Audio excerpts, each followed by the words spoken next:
வணக்கம் நண்பர்களே, மீண்டும் சந்திப்பது மகிழ்ச்சி.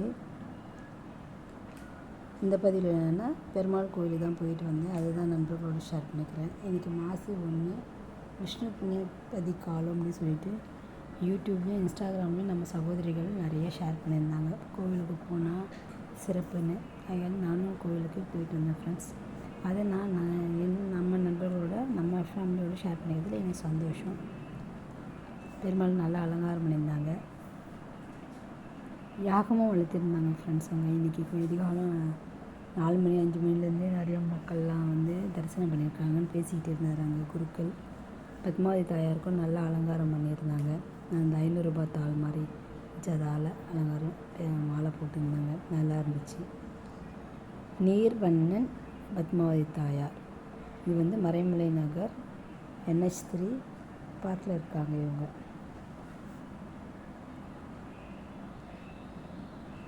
போக முடியாதவங்க பார்த்து பயனடைச்சிக்கோங்க.